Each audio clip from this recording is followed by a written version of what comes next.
हर इंसान चाहता है शांति, लेकिन क्या आपने कभी सोचा है कि शांति मिलती कहाँ है? कोई उसे धन में ढूंढता है, कोई रिश्तों में, तो कोई धर्म में।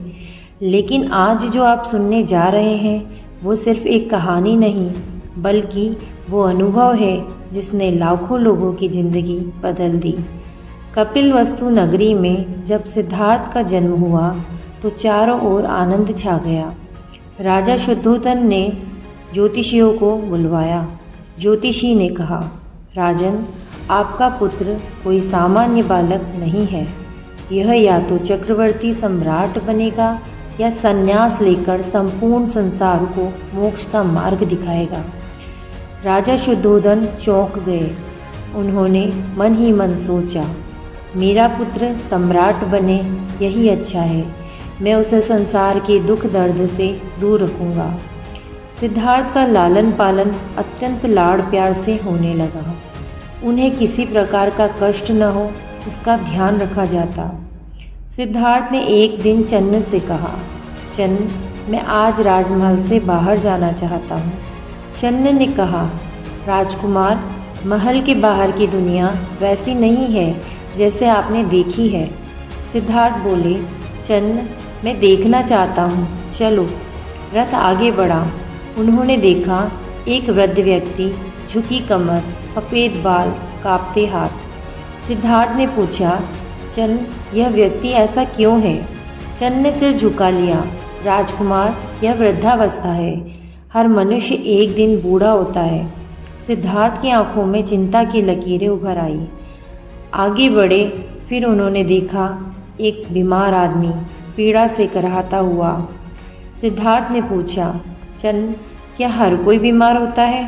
चन्न ने कहा, हाँ राजकुमार, रोग जीवन का हिस्सा है, कोई भी इससे बच नहीं सकता। जब चार लोग एक शव को ले जा रहे थे, सिद्धार्थ ने भयभीत होकर पूछा, चन्न, यह क्या है? चन्न ने उत्तर दिया, यह मृत्यु है राजकुमार। जो जन्म लेता है वह मरता है। फिर रास्ते में दिखा एक सन्यासी, शांत चेहरा, झुके हुए नेत्र।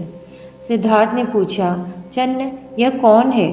चन्न ने कहा, यह सन्यासी है जिसने जीवन के दुखों से मुक्ति का मार्ग खोजने के लिए संसार का त्याग किया है। सिद्धार्थ ने गहरी सांस ली। उनका हृदय भीतर से कांप उठा। सिद्धार्थ का मन अब विकल था। उन्होंने मन ही मन सोचा, क्या यही जीवन है? जन्म, वृद्धावस्था, रोग और मृत्यु, क्या इससे कोई मुक्ति नहीं? रात के तीसरे पहर वे अपने पत्नी यशोधरा और पुत्र राहुल के पास गए। राहुल गहरी नींद में था। सिद्धार्थ ने राहुल के सिर पर हाथ रखा और बोले, पुत्र, मैं तुझे अभी नहीं जगा सकता, पर तुझे वो मार्ग देने जा रहा हूँ जो तुझे जन्म मृत्यु के बंधन से मुक्त करेगा। यशोधरा की ओर देखा, प्रिय, मुझे माफ़ करना।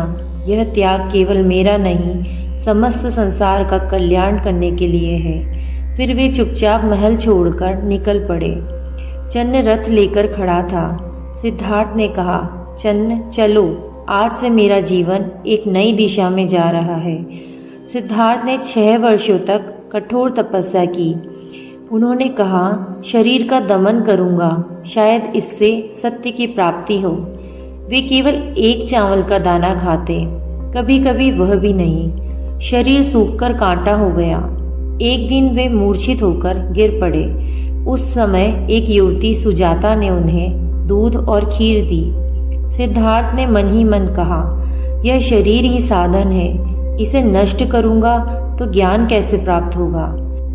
उन्होंने निर्णय लिया, न तो विलासिता में समाधान है, न ही अति तप में। मैं मध्य मार्ग अपनाऊंगा। सिद्धार्थ ने बोधि वृक्ष के नीचे संकल्प लिया, जब तक मुझे सत्य की प्राप्ति न हो जाए मैं यहाँ से नहीं उठूंगा। माया का स्वामी अपने भयानक रूप में आया। उसने कहा, सिद्धार्थ, लौट जाओ, यह मार्ग कठिन है। सिद्धार्थ ने शांत भाव से कहा, मारा, तेरी शक्ति अब मुझ पर नहीं चलेगी। मारा ने सुंदर अप्सराएं भेजी। सिद्धार्थ की आंखें बंद थी, उनका मन अडिग रहा। मारा ने राक्षस भेजे। पर सिद्धार्थ ने कहा, मैं जान चुका हूँ कि सब माया है। अंततः रात्रि के अंतिम प्रहर में बुद्ध को ज्ञान की प्राप्ति हुई। उन्होंने जाना दुख का कारण तृष्णा है, तृष्णा की निवृत्ति से मोक्ष संभव है। बुद्ध ने अपने पहले 5 साथियों को उपदेश दिया। बुद्ध ने कहा, भिक्षुओं, जीवन में दुख है, दुख का कारण है तृष्णा, तृष्णा की निवृत्ति संभव है। इसके लिए 8 मार्ग हैं: सम्यक दृष्टि, सम्यक संकल्प, सम्यक वाक्य, सम्यक कर्म, सम्यक आजीविका, सम्यक प्रयास, सम्यक स्मृति, सम्यक समाधि। भिक्षुओं ने सिर झुका लिया। यही बुद्ध का धर्मचक्र प्रवर्तन था। अब बुद्ध अकेले नहीं थे। वे गांव-गांव जाते, राजा से लेकर भिक्षुक तक सबको एक ही बात सिखाते, तुम दुखी क्यों हो? क्योंकि तुम पकड़कर बैठे हो इच्छाओं को, यादों को, घृणा को। छोड़ दो और तुम आज़ाद हो जाओगे। एक दिन एक युवक आया, परेशान, दुखी, टूटा हुआ। कहने लगा, भगवान, मेरी जिंदगी में दुख ही दुख है। मुझे कोई ऐसा उपाय दीजिए कि सब दुख खत्म हो जाए। बुद्ध मुस्कराए और बोले, एक मुट्ठी सरसों ले आओ उस घर से जहाँ कभी कोई दुख न हुआ हो। युवक गया। एक घर, फिर दूसरा, फिर तीसरा। हर घर में कोई न कोई दुख की दास्तां मिली। किसी ने बेटा खोया था, किसी ने माता पिता, किसी का व्यापार डूबा था। अंत में युवक थककर लौट आया, लेकिन अब वो बदल चुका था। उसने बुद्ध से कहा, भगवान, अब मुझे समझ आ गया, दुख तो सबके हिस्से में है, लेकिन उन्हें अपनाकर जीना ही असली जीवन है।